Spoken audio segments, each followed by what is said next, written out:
जय माँ इंद्राक्षी जय अम्बे। इंद्राक्षी धाम में साधकों आप सभी का हम हार्दिक स्वागत करते हैं। इस अंक में आपसे हम चर्चा करने वाले हैं, क्या साधना के बलबूते पर, क्या जप तप करके साधना करके हम अपने भाग्य को बदल सकते हैं? क्या कोई भी साधक अपने भाग्य को अपनी साधना के तप बल के आधार पर बदल सकता, अपने जीवन को सुखी बना सकता? तो इसका यही आंसर है कि साधना मार्ग सबसे श्रेष्ठ मार्ग है और वास्तव में एक साधक अपनी साधना से, अपने जप से, अपने तप से अपने भाग्य को स्वयं बदल सकता है। किसी की आवश्यकता नहीं है, गुरु का मार्गदर्शन हो, आपकी सच्ची लगन हो, अपने इष्ट के प्रति आपके भाव सुंदर हों, निश्चित तौर से आपका भाग्य बदलते देर नहीं लगेगी। सारी चर्चा इस अंक में होगी। आज का पंचांग देखें। 15 नवंबर सन 2025, दिन शनिवार, संवत 2082, माघशीर्ष का महीना, कृष्ण पक्ष, तिथि उत्पत्ति एकादशी, नक्षत्र उत्तरा फाल्गुनी, राहु काल 9 से 10:30 बजे, दिशा शूल पूर्व दिशा। अब देखो, हम कई बार बहुत अच्छी अच्छी बातें सुनते हैं। सुनने से हम अपने आचार विचार बदल लेते हैं। सुनना भी बहुत श्रेष्ठतम है और सुनने के साथ साथ कई बार हम कुछ देखते हैं और जब हम कुछ अच्छा होते देखते हैं तो हमारा मन भी प्रेरित होता है कि हम भी अच्छा करें।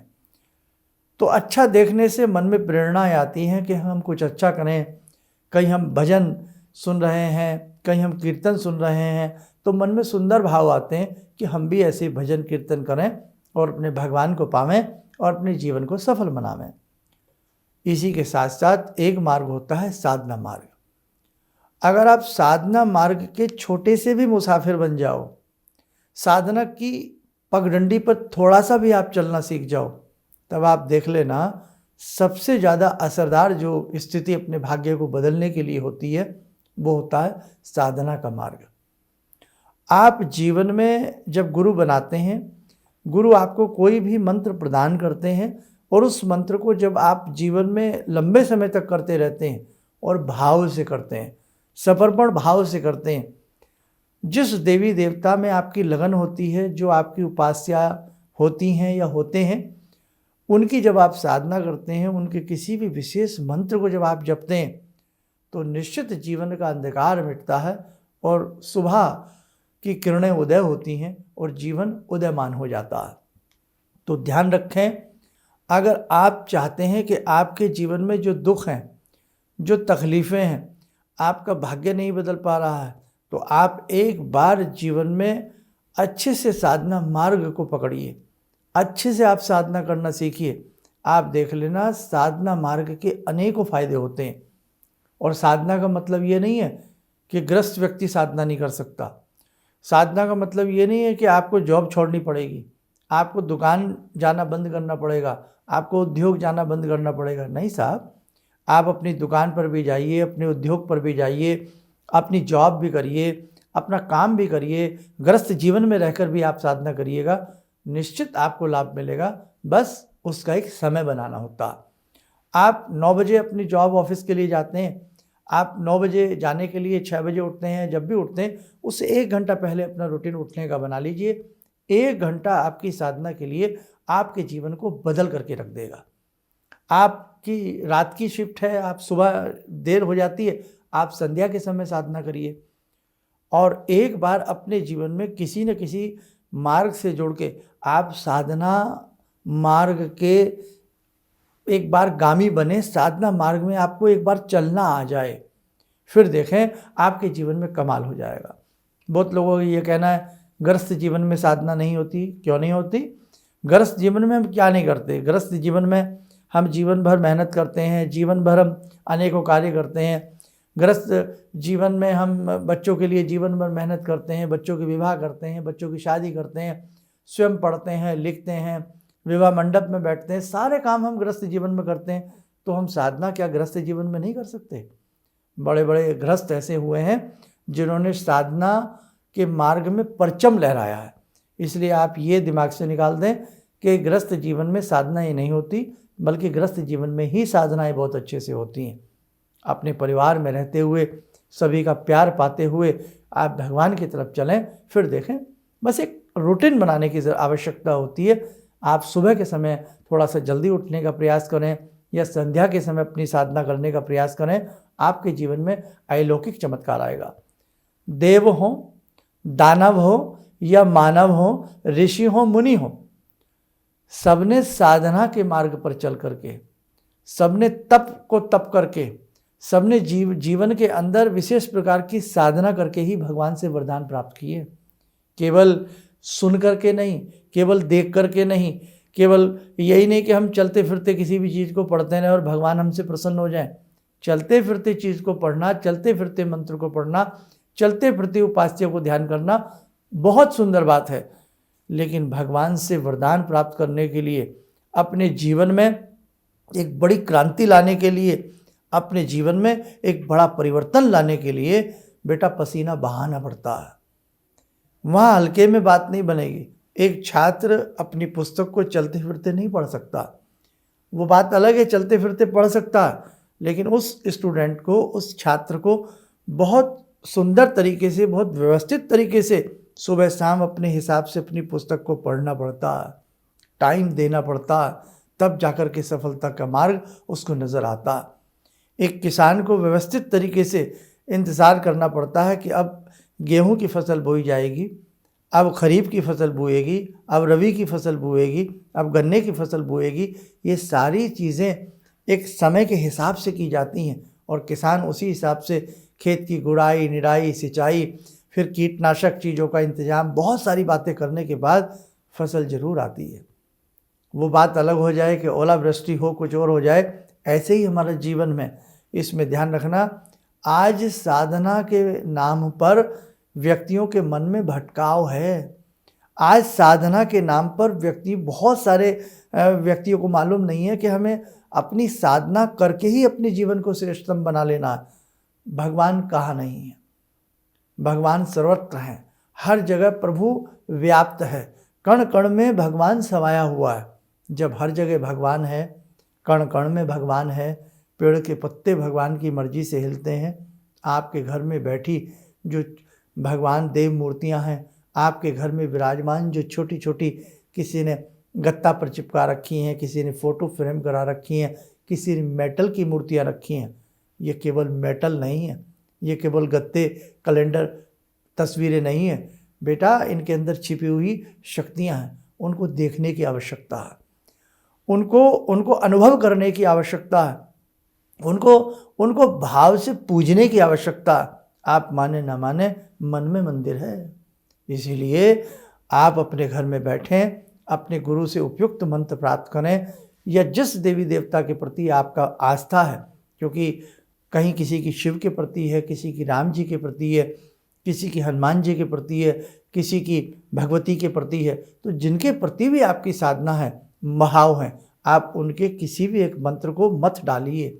आप उनके किसी भी एक मंत्र को सुंदर तरीके से करना प्रारंभ करें, फिर देखें आपकी साधना में चार चांद लगेंगे, फिर देखें आपका भाग्य ज़रूर बदलेगा। अगर कोई हमसे पूछे कि हमें अपने भाग्य को बदलना है और भाग्य को बदलने के लिए हम कुछ वास्तु के नियम अप्लाई करें, हम कोई अंगूठी, रिंग, छल्ले पहने या कोई नग नगीने पहने, तो हमारा आंसर पहला यही होगा कि सबसे पहले है भगवान, सबसे पहले है तप, सबसे पहले है जप।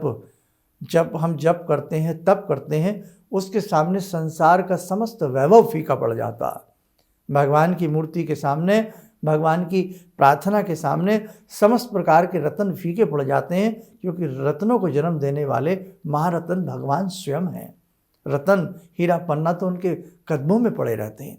इसलिए ध्यान रखें, आप यदि चाहते हैं वास्तव में अपने जीवन में शांति लाना, आप चाहते हैं वास्तव में आपका जीवन बदले, आप चाहते हैं वास्तव में आपको खुशी की नींद आए, आपके जीवन में अच्छा ही अच्छा हो, शुभ आए आपके घर में, तो आपको किसी न किसी साधना मार्ग से जुड़ना पड़ेगा। खाली पीली हम आपको आशीर्वाद देते रहें कि जाओ आपका काम बन जाएगा, जाओ, तो देखो बेटे, आशीर्वाद देने की भी एक लिमिट होती है। हमारी जेब में जितने पैसे हैं उतने तो बांट सकते हैं, उससे अधिक हम कहाँ से दे सकते हैं? फिर तो जेब खाली है। इसलिए ध्यान रखें, जितने भगवान हमें जानते हैं उतना आपको भी जानते हैं। इसलिए जीवन में ध्यान रखना, आज बहुत भ्रम की स्थिति है, आज बहुत भटकाव की स्थिति है। कोई सोचता है कि मैंने प्रसाद चढ़ा दिया मेरा भाग्य बदल जाएगा, कोई सोचता है मैंने ये सुन लिया अब मेरा सुनने से भाग्य बदल जाएगा, कोई सोचता है मैंने ये ऐसा कर लिया अब मेरा भाग्य बदल जाएगा। देखो, जीवन में साधना करनी पड़ेगी, जीवन को साधना पड़ेगा, और साधना आराधना के साथ साथ अपने अंदर भाव भी आने चाहिए, जीवों के प्रति दया होनी चाहिए, मानवता के प्रति मानव के प्रति मानवता होनी चाहिए। सभी के प्रति जब समभाव होता है, सभी के प्रति दया भाव होता है, मन में करुणा होती है, मन में वात्सल्य होता है, मन में ममतत्व होता है, कुछ करने के लिए सभी के लिए, जैसा हमारे परिवार में हम सुख दुख अनुभव करते हैं वैसे ही संसार के सुख दुख को जब हम अनुभव करने लगते हैं हमारी साधना बहुत अच्छे से होती है। इसलिए आज का हमारा संदेश यही है, हमारा समझाने का अभिप्राय यही है कि बड़े बड़े ऋषि मुनियों ने, भागीरथ जी ने अपने पुरखों को तारने के लिए, गंगा जी का अवतरण उनके माध्यम से हुआ, उन्होंने बहुत कठिन तपस्या की। भगवान समय समय पर जब भगवान ने अवतार लिए उन्होंने अपनी साधनाएं की हैं, देवों ने साधनाएं की हैं, इंद्र ने अनेकों बार साधनाएं की हैं। कहने का मतलब कि चाहे देव हो, दानव हो, किन्नर हो, यक्ष हो, नाग हो, कोई भी हो, समय समय पर उन्होंने भगवान को पूजा है, भगवान की विशेष प्रकार के मंत्रों को जपा। तो इसलिए आप आलस्य छोड़ें, आप सस्ती उपासना के चक्कर में ना पड़ें कि बस अब तो प्रसाद चढ़ा दिया, अब तो हमने यहाँ करके माथा टेक लिया, हमारा काम बन जाएगा। ना बेटे, कुछ पाने के लिए कुछ खोना पड़ता है, चढ़ाई चढ़ने के लिए परिश्रम करना पड़ता। ऐसे नहीं कि हमने चंदन का तिलक लगा दिया अब हमें वैकुंठ की प्राप्ति हो जाएगी। नहीं साहब, वैकुंठ पाने के लिए सदियाँ बीतती हैं, वैकुंठ पाने के लिए बहुत तप जप की आवश्यकता होती है। इसलिए अच्छे से अपने दिमाग को समझाओ, एकाग्र मन से आपके घर में ही भगवान है, अच्छे से उनकी पूजा साधना उपासना करो, फिर देखो ज़िंदगी में कितना आनंद आता। आइए, समय हो चला आज की ध्यान साधना का, उसके बाद थोड़ा सा एकादशी का महात्म्य भी आपको बताएंगे। जुड़ते हैं जगत जननी मंगल करणी माँ जगदम्बा से। ओम सिंदूरारुण विग्रहां त्रिनयनां माणिक्यमूले स्फुरात् स्तारानायकशेखरं स्मितमुखी बापेन वक्षोरुवां पाणिभ्यामलपूर्णरत्नचषकां रत्नोत्परां बिभ्रति सौम्यां रत्नगटस्थरक्तचरणां ध्यायेत् पराम् अम्बिकां खड्गं चक्रगदेषु चापपरिगान् शूलम्बुशुण्डिं शिरा शङ्खं समदधतीं करे स्त्रीनयनां सर्वाङ्गभूषावृतां नीलासमद्युतिमास्य पाददशकां सेवे महाकालिकां यामास्तो स्वपितैहरो कमलजो हन्तुं मधुं कैटवम् विद्युद्दामसमप्रभां मृगपते स्कन्दस्थितां भीषणां कन्या विहकरवालखेटविलसा धस्ताविरासेवितां हस्तैश्चक्रगदाशिखेटविशिखां चापं गुणं तर्जनीं बिभ्राणामलिलात्मिकां शशिधरां दुर्गां त्रिनेत्रां भजे। कवच बना लें, ध्यान करें, भगवती का शुभ आशीष हम सबके ऊपर बरस रहा है।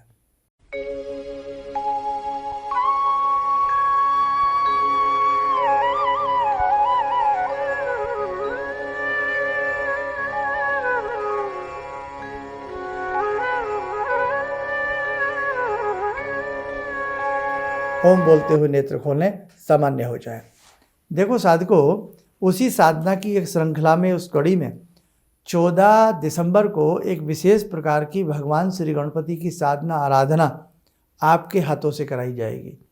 आप आइए, स्वयं उस साधना को करिएगा।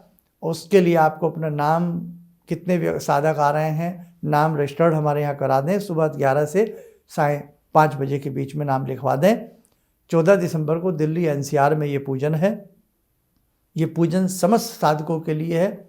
भाव से आएँ, हम आपका स्वागत करते हैं। और दूसरी बात कि इस पूजन को कैसे कैसे करना होगा, सारी जानकारी आपको अपडेट इसकी मिलती रहेगी।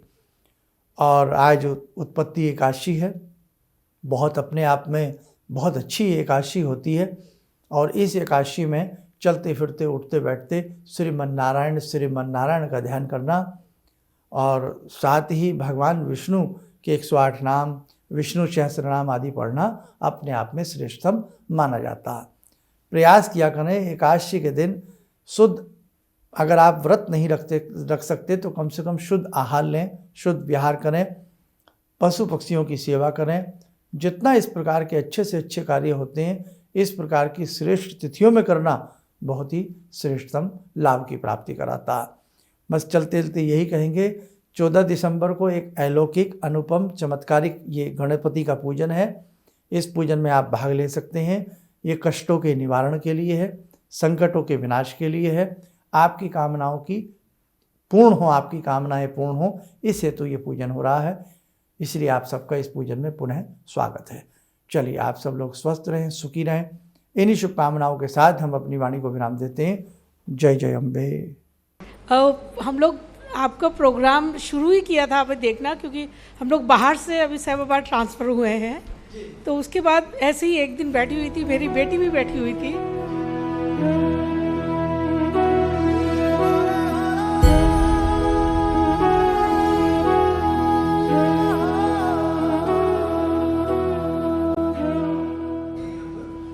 उस टाइम उसके बाद जॉब नहीं थी। थोड़ा टाइम उसने जॉब छोड़ी। मैंने एकदम से बोला उसको कि तुम ये लगाओ फ़ोन, और पहली बारी में ही उसका आपके साथ फ़ोन लग गया। पहली बारी ही उसका फ़ोन लगा और आपने कहा कि उसको बहुत अच्छी नौकरी मिलेगी, और थोड़े दिन बाद ही उसको बहुत अच्छी नौकरी मिल गई और वो बहुत अच्छी नौकरी कर रही है। धन्यवाद बहुत इसके लिए। किसी भी समस्या के समाधान के लिए मिले प्रसिद्ध हस्तरेखा एवं वास्तु विशेषज्ञ प्रोफेसर धर्मेंद्र शर्मा जी से। नोट: शिविर में भाग लेने हेतु एवं व्यक्तिगत रूप से मिलने के लिए कॉल करने का समय सुबह 10 बजे से शाम 6 बजे तक। हमारे विभिन्न ज्ञानवर्धक कार्यक्रम देखने के लिए आप हमें अभी सब्सक्राइब करें, बेल आइकन को प्रेस करें ताकि आप देख सकें हमारा कार्यक्रम सबसे पहले। और अधिक जानकारी के लिए फेसबुक पेज को लाइक करना न भूलें।